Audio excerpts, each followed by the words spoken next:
Welcome back. New technologies have greatly improved not only how cattle are raised, but also how they're processed. As Cattleman to Cattleman's Brad Buller reports, high-tech devices are ensuring beef is now graded to very strict specifications. It's been an industry-wide effort, coming up with a more uniform, faster, and more accurate way to grade beef.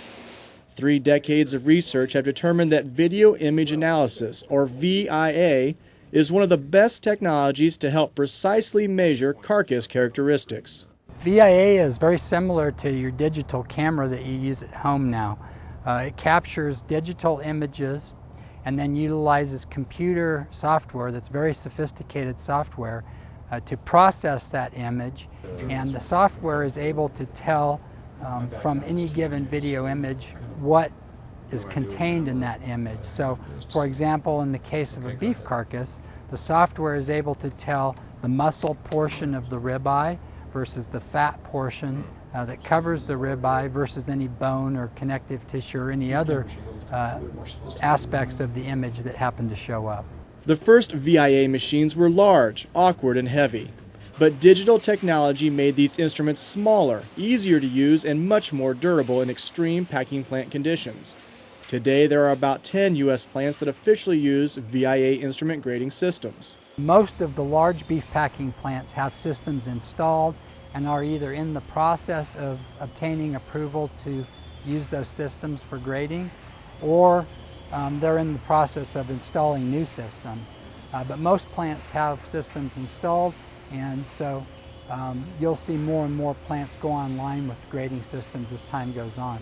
One of Dr. Belk's students has been looking over data from more than 700 carcass examples scanned by the new grading instruments. She finds the additional accuracy can have widespread benefits across the industry, from the producer to the consumer.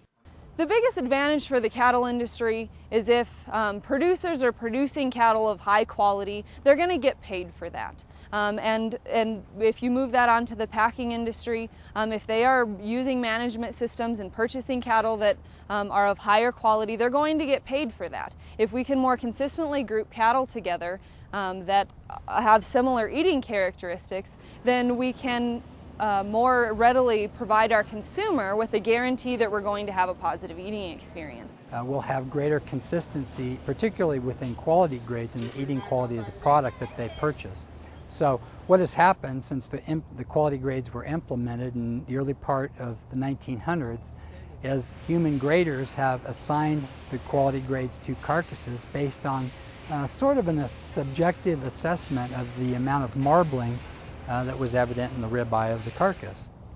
Well, over time, graders, human beings that did this job, have become very, very good at it, but because they're human beings, you still have a bit of variability and fluctuation in where they assign the marbling scores over a period of time.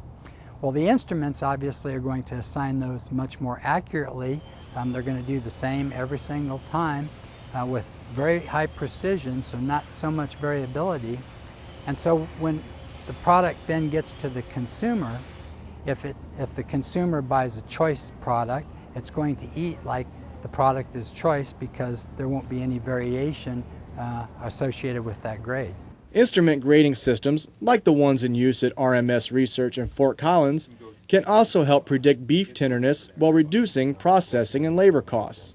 But Dr. Belk says the cameras will never take the place of a human grader. We still want a third party in the plant ensuring that the grades are being assigned as they're intended to be assigned based on the standards. Nonetheless, it's very difficult if you think about it. If for a plant that processes, let's say, 6,000 or 6,500 carcasses a day, for one grader or two graders or three graders even, to just sit there and look at carcass after carcass after carcass, one about every 7 to 12 seconds, and continually be right all of the time. Nowadays, that grader is still going to be present, they're still going to be there, but they're going to be basically verifying that the instrument is doing its job correctly and that the plant has calibrated it and that everybody is working the way that the standards intended them to work. According to Dr. Belk, the new beef measurement technologies are part of a long national endeavor that began with an eye towards benefiting the entire industry. It allows us to determine, for example, when we're conducting the National Beef Quality Audit, which is a beef industry sponsored research effort that's conducted every 5 years. It'll give us a better idea of truly what the consist is in the cattle population relative to grades as we conduct that National Beef Quality Audit. So it provides a whole host of tools that will allow us to take advantage of technology as it currently exists. Reporting from Fort Collins, Colorado, I'm Brad Bulla for NCBA's Cattleman to Cattleman. Beef checkoff dollars play an important role in the development of these new beef grading technologies. Over the past 10 years, the checkoff has supported instrument grading research with contributions of more than $2.5 million.